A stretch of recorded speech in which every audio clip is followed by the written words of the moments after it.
Now, the final topic that we're going to cover in getting started with Pinterest is how to build a following. Now, if I scroll back up to the top of my page, what you're going to see is that I have 191 followers and that I'm following 145 people. Now, here's something that's a little bit interesting about this.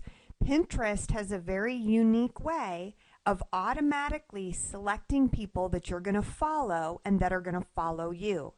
And this is based on some of the criteria that you set at the beginning when you chose different categories that interested you. So don't be surprised by that. But here's what's really unique about how Pinterest works.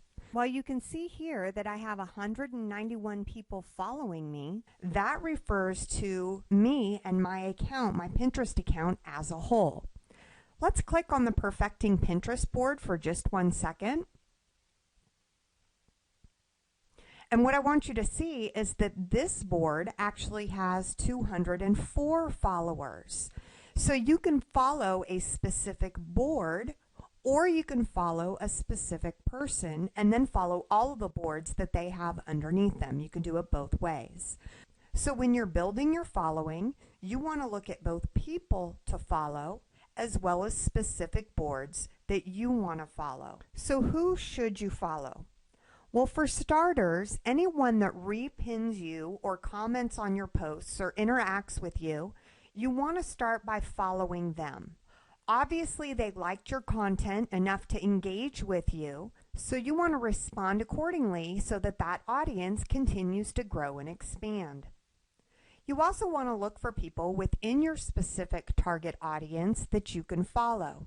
Now, this can either be potential prospects, people that aren't necessarily selling things, but you can tell that they would have an interest in whatever it is that you're bringing to the Pinterest market, or this can be other influencers in your niche. Now, Pinterest has made it really easy for you to be able to invite people to follow your boards. By hovering over your name, you'll see that you can either invite friends or find friends. Let's go ahead and click on Invite Friends. This will bring up a screen where we can either invite friends via Facebook, email, Gmail, or Yahoo. Now, if you're going to invite friends via Gmail or Yahoo, you are going to have to connect this to your Gmail or Yahoo account so that it can automatically pull from your contacts. But it's very easy to do that. It's just a matter of putting in your username and password. Now, on the left-hand side, these are all the friends that I have that are not currently on Pinterest if I want to send them an invitation. And on the right-hand side, these are all of my friends, my Facebook friends, who are on Pinterest, who I can then have the option to follow. Following somebody is easy. You just click the button that says follow, and now you're following them.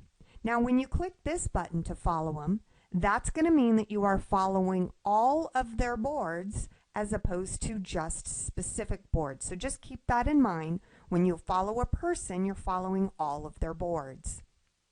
Now, just like any other social media networking site, as you follow people, they're going to be inclined to follow you back, and that's one of the ways that you're going to exponentially grow your Pinterest network. But what's interesting about Pinterest is that unlike some other social media platforms where your connections grow as a result of following each other back and forth, with Pinterest, you will actually grow your following more by just pinning great images and giving great content. So it's all about the content on Pinterest, as it really is on all social media platforms. But in this particular case, pinning great images will grow your presence more than anything else. Now, here's just a couple of quick creative bonuses that you can use to also build your following. For one, post images that are related to trending interests or topics. And as a reminder, you can go to Repinly. You can see which images are popular at the moment. You can look at top pinners. You can get some information, so that way you can piggyback on the topics and interests that are getting the most amount of views. The other creative idea for building your following is to use the pin of a popular pinner or an influencer in your niche and embed it into one of your blog posts, leaving the original link that goes back to their Pinterest page. You can also do that same thing by posting their pin on Twitter or Facebook. This way they're going to see that you are driving traffic back to them, and you can use this as an opportunity to extend that relationship beyond Pinterest, connect with them on Facebook, or get them to leave a comment on your blog, and start to expand your circle of influence.